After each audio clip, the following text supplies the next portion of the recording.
Welcome to the Plant-Centered and Thriving podcast. I'm your host, Ashley Kitchens. Welcome to the show, Plant-Centered listener. My name is Ashley, and I am your host today, and I have an incredible guest and topic for you today.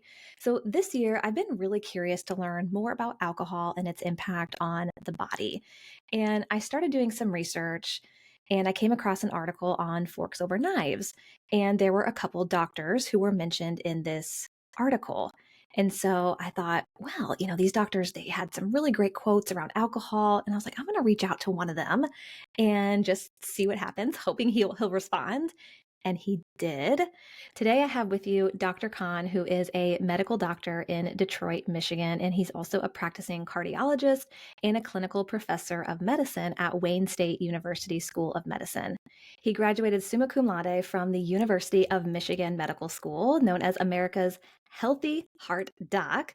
Dr. Kahn is triple board certified in internal medicine, cardiovascular medicine, and interventional cardiology. He was the first physician in the world to certify in metabolic cardiology with A4M/MMI and the University of South Florida. He founded the Kahn Center for Cardiac Longevity in Bingham Farms, Michigan. Dr. Kahn has authored scores of publications in his field, including articles, book chapters, and monographs. He writes health articles and has 6 books and publications, including Your Whole Heart Solution, Dead X's Don't Get Bonuses, and The Plant-Based Solution, and Lipoprotein A, which we actually talk a lot about, the heart's silent killer. He has regular appearances on Dr. Phil, The Doctor Show, Dr. Oz, Larry King Now, Joe Rogan Experience, and with Bassem Youssef. He has been awarded a Health Hero Award from Detroit's Cranes Business. This conversation was fascinating, and I am so thrilled to be able to share it with you, especially around this time in the holidays where drinking tends to become a bit more popular and overconsumed. So please join me in welcoming this incredible conversation with Dr. Kahn as he brings in his expertise to teach us more about alcohol and its impact on the body. Well, Dr. Kahn, welcome to the show. I'm really excited to talk with you today. Thank you so much. A little holiday cheer will be shared. Yes, absolutely. So I would love for you to kind of take us back to the beginning of heart disease and talk about kind of how it starts to develop.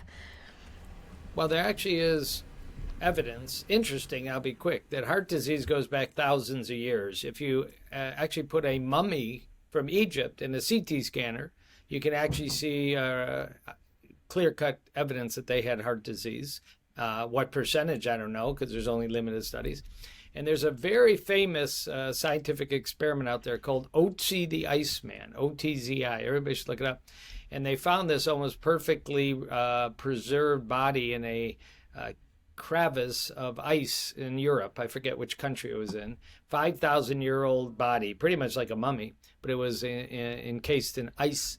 And they've done many studies, interesting. But Otzi had coronary artery disease. He had heart disease. So it isn't a new thing. But it clearly, everybody saw that about World War II. If you talk to cardiologists in the early part of the 1900s or read textbooks, heart attacks were considered very rare. In fact, the word myocardial infarction, which is scientific for heart attack, I think, if I remember, was about a 1911 description. And there were heart attacks before then, but that was a new word. But after World War II, we brought in cigarettes. They were free for GI, veterans. We brought in McDonald's. We brought in Coca-Cola. We brought in moms working and not cooking in the kitchen. We brought in, the ability to outsource our nutrition and sit all day long at a job, and farmer, kind of active jobs went down and desk jobs went up, and a whole lot of other factors. So there's been a real rise in heart attacks, heart disease. The most important heart disease is when you clog your arteries. Your heart pumps 100,000 times a day. It does that because you have generally 3 large, flexible, soft, clean arteries to just be living pipes to get the oxygen, blood, and glucose to your heart muscle. And if you clog them up, you're going to have a problem. Just like a car, you clog the fuel lines. I had that once with an old car I restored. The fuel lines got all clogged and the engine wouldn't work. Well, your heart's the same way. But in a human, it might be chest tightness. That's called angina. Might be shortness of breath. Might be so bad you're in an emergency room. Might be a heart attack. And the saddest statistic is just in the United States, over 1,000 people a day drop dead suddenly. They never get to say goodbye to relatives. They don't have that deep, meaningful conversation.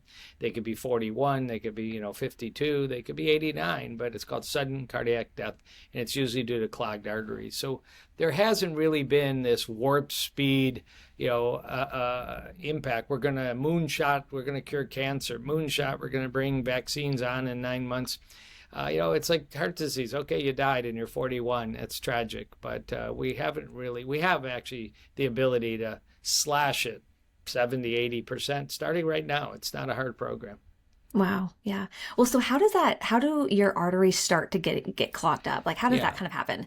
Yeah. So the reason probably, I don't know that the diet 5,000 years ago or 3,000 years ago was as pure as the Paleolithic diet, the paleo diet people would like us to believe, ancestral traditions. Yeah, there wasn't any McDonald's around, but, who knows what the heck. There was a whole range of things people ate. So diet may have had a role. Stress probably had a role. I mean, there are some, cultures that smoking of one kind or another was part of their tradition. But genetics has always been important. And even like this Otzi the Iceman, it was actually amazingly figured out that he, it was a male, carried a genetic marker for heart disease. So genetics matter. But again, very succinctly, because of this rise in heart attacks, because President Eisenhower had a massive heart attack in the 1950s, a lot of money started funneling into research. When I say a lot of money, it's not much compared to what's going on in the pharmaceutical industry and the rest, but some money. And we identified 5 big things. Do you smoke? Do you have diabetes? Do you have high blood pressure? Do you have high cholesterol? And does mom, dad, brother, sister have an early heart attack, stroke, or cardiac death? Big 5. And of course, there's actually a more upstream question. Why do you have diabetes? Why do you have high blood pressure? Why do you have high cholesterol? Of course, smoking, it's pretty obvious. Why does your family have a lot of heart disease? Because a lot of that is lifestyle, poor choices, lack of education, restricted access to healthy foods, food deserts, all kinds of cultural and other issues. But now we've expanded the big 5 to, in my clinic, we check at least 20 different parameters, genetic parameters, vitamin levels, inflammation levels. We go deep on insulin resistance and blood sugar. And I don't want to make it too complex. It still really matters. Do you sleep? Do you not smoke? Do you move your body? Do you eat clean, healthy, largely plant-based foods, or in my world, exclusively plant-based foods? Simple foods, beans, peas, lentils, whole grains, fruits, vegetables, soy products like tofu, tempeh.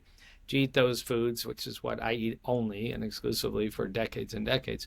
But you can get complex in it. And I love the challenge. I see it every day in my clinic. People come and, I had one this week. My son at age 41 died of a heart attack. I mean, talk about tragic. Gosh. My grandfather had a stroke at age 52. I'd like to go deep. It's usually lab work. And usually tell people for the first time, we talked about your diet, your sleep, your smoking, your fitness, your stress, but your lab work revealed strong genetic influences you never knew about. And now you can tell your children about it. And sometimes there's specific therapy, or sometimes there's just, a strong push on lifestyle therapy, but at least you know what you're up against.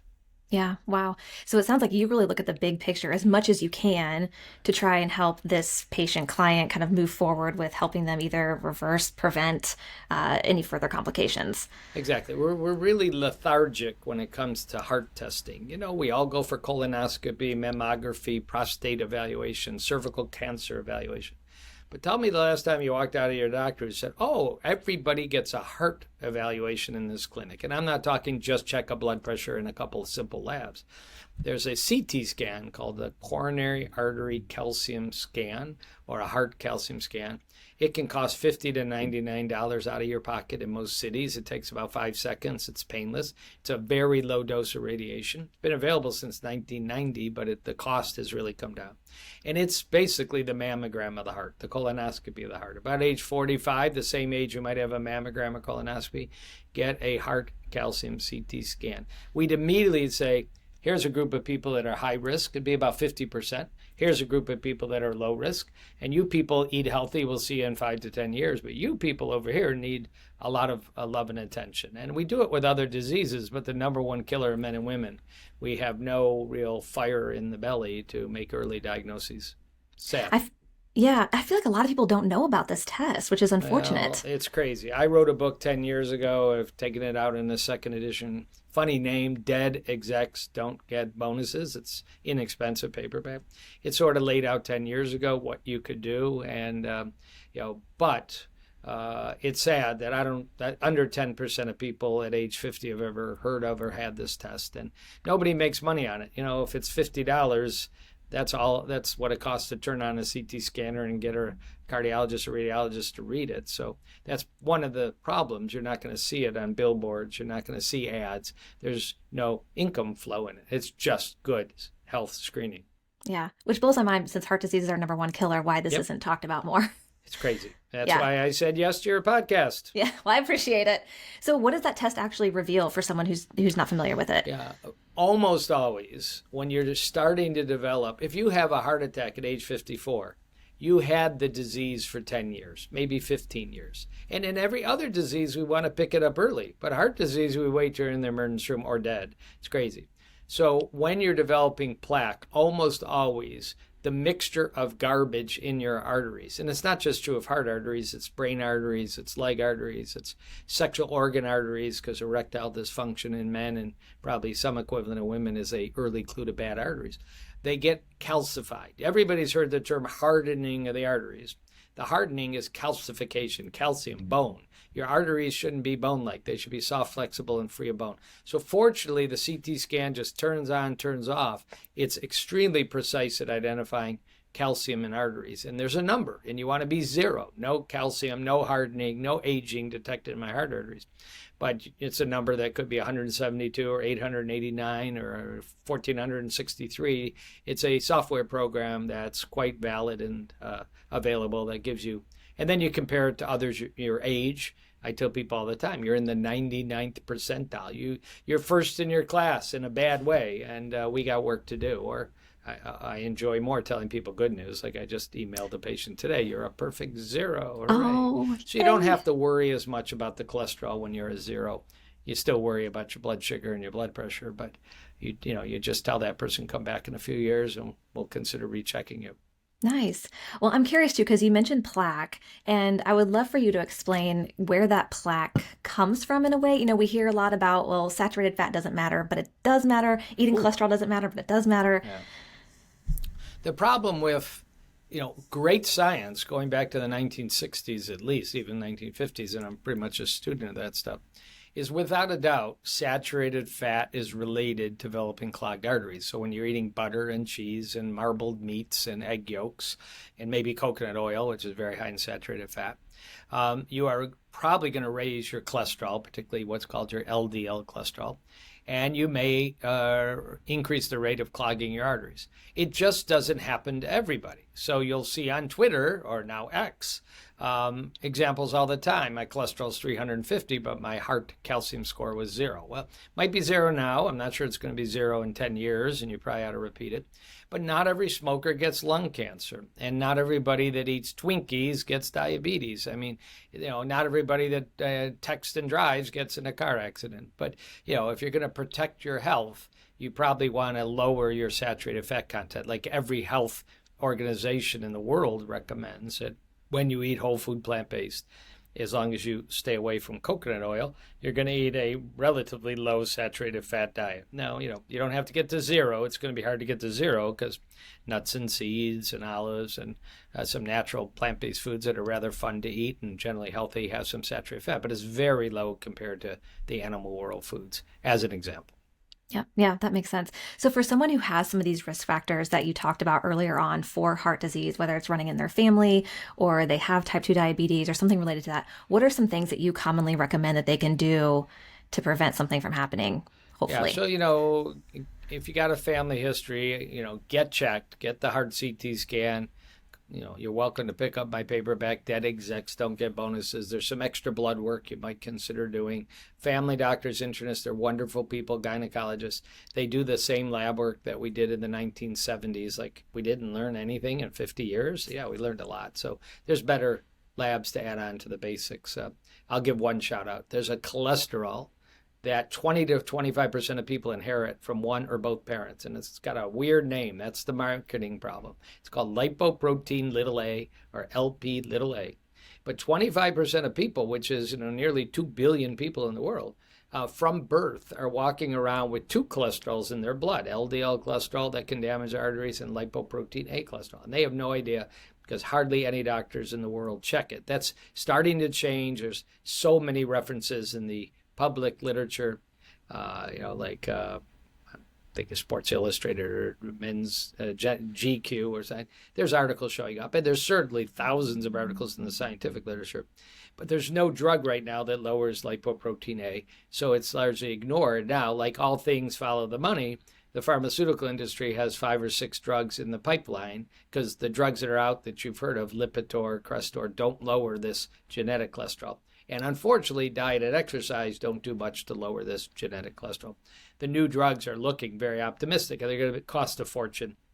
And they're going to be multi-billion-dollar winners for pharmaceutical. But they're going to help people, and I'm in favor of this research. But, that's one blood test people can ask for. Dr. Jones, can I get my lipoprotein little a checked? Now, again, I don't want to sound too commercial.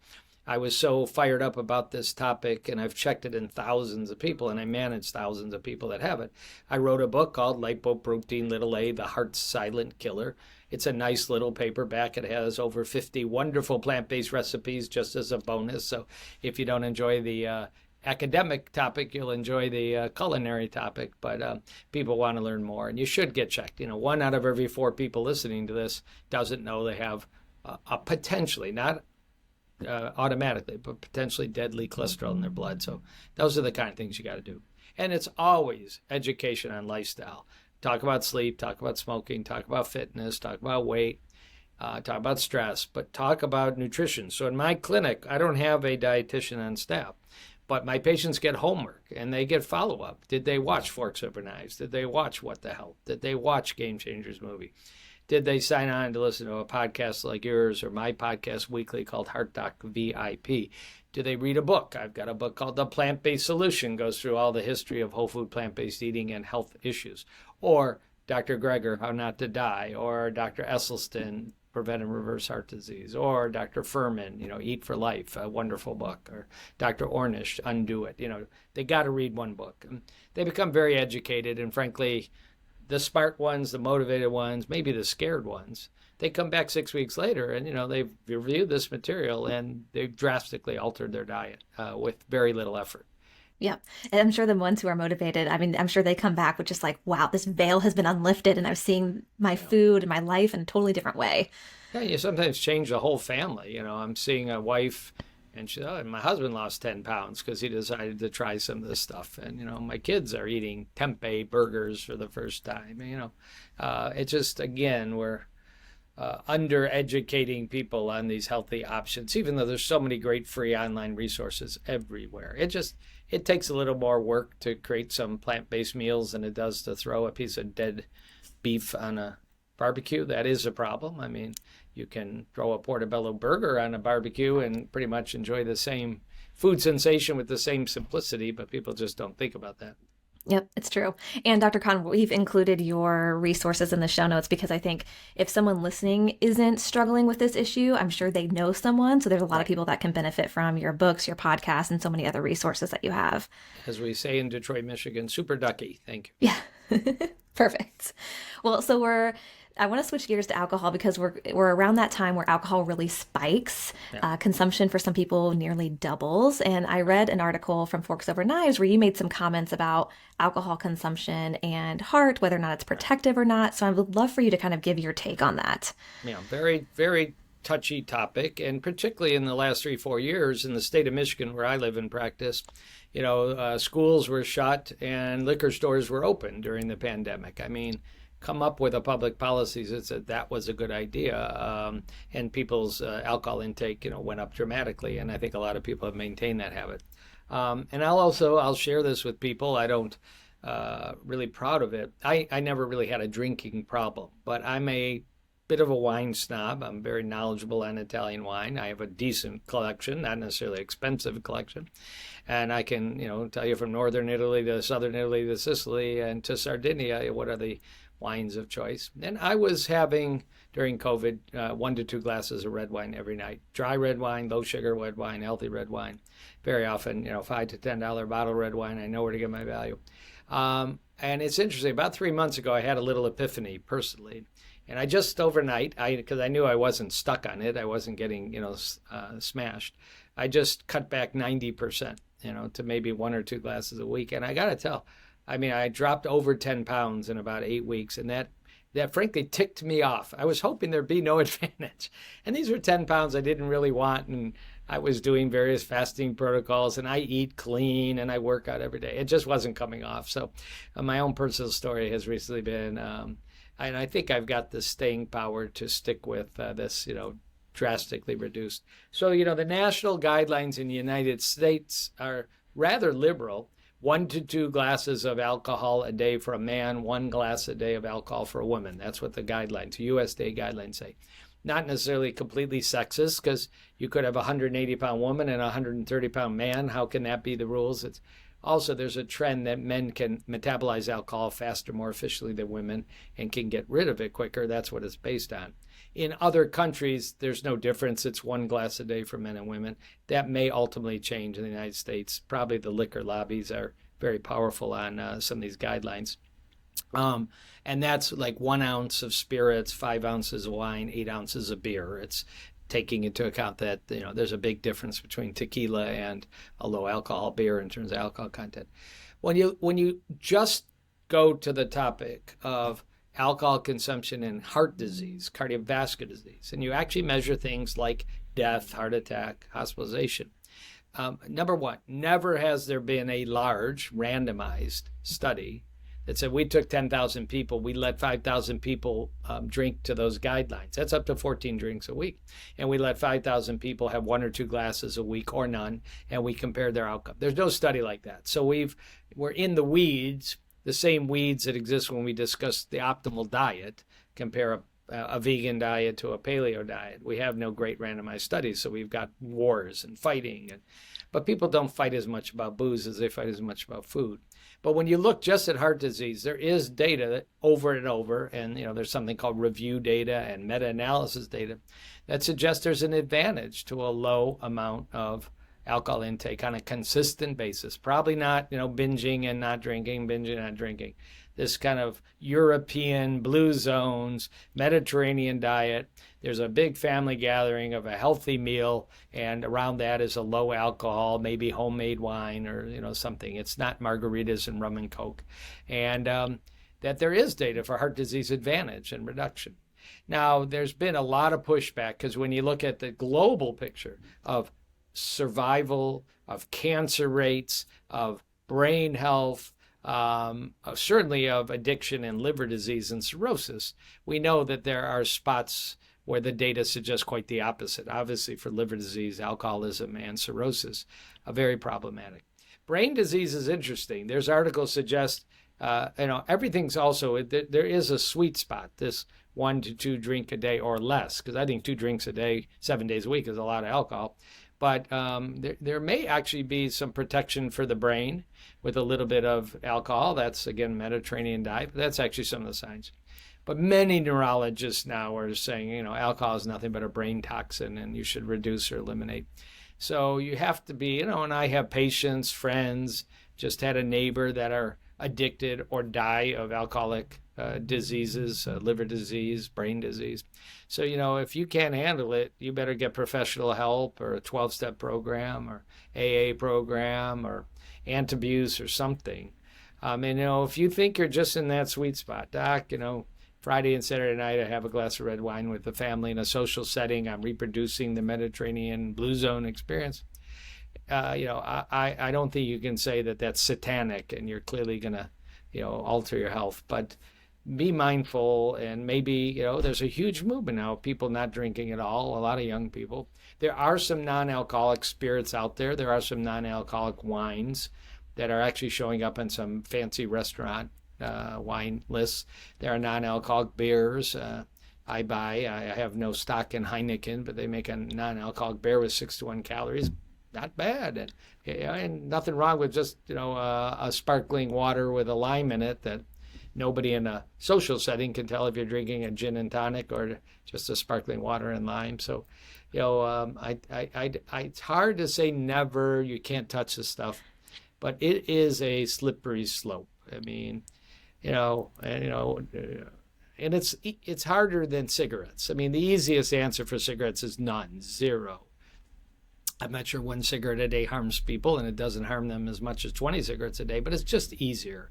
And there's secondhand smoking. I mean, there isn't any secondhand alcoholism, except it certainly impacts the family, and there are drivers on the road that are at risk. So there is some collateral damage to somebody who is abusing and not handling it. So limit. And it's not clear is the benefit, like for wine, is the benefit the grapes.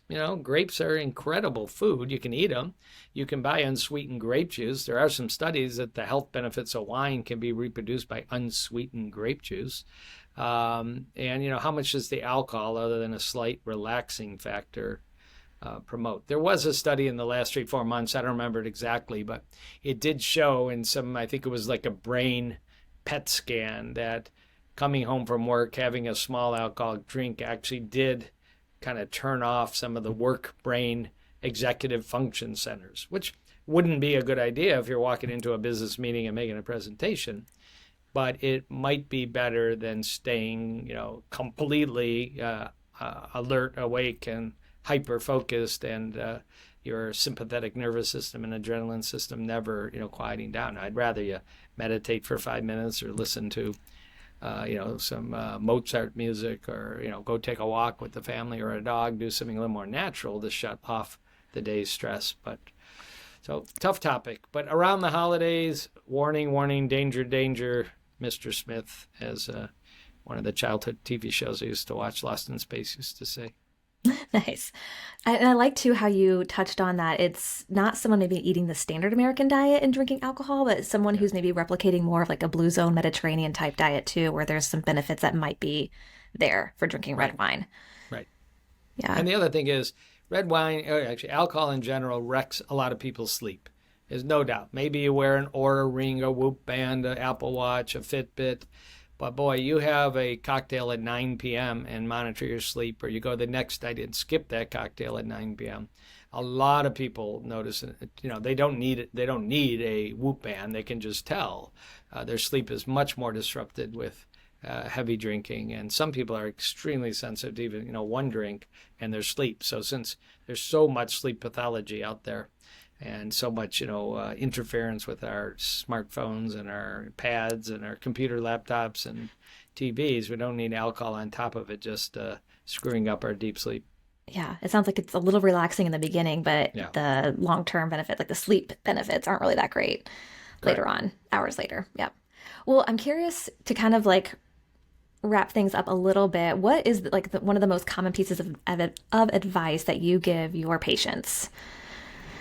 Well, as I say, I want them to become students, and there's nothing better than understanding. I mean, there's such a lack of information about whole food plant-based diets and how huge the science is compared to the other popular diets, the ketogenic diet, low carb diets, the carnivore diets, the paleo diets. Certainly in my specialty of heart disease, it's 99-1 for scientific data suggesting every time you make a bowl of slow-cooked oatmeal with some ground flaxseed and walnuts and blueberries on it instead of Speedway egg wraps or eggs and bacon. Every time you have a gigantic salad for lunch with some white wine vinegar and maybe a little extra virgin olive oil with every vegetable, nut and seed on it, instead of driving through Chick-fil-A and getting a burger. And it's a little more work. And every time you experiment with a dinner, a nice lentil stew or a nice bean soup with a whole grain bread and maybe a big salad again, or broccoli or cauliflower. Every time you make these changes,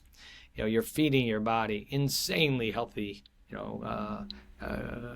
macronutrients, carbohydrates, fats, protein, micronutrients, all the vitamins, minerals, plant-based minerals. Antioxidants in plant-based foods are 60 times higher than in animal-based foods. So protect ourselves, protect our bodies.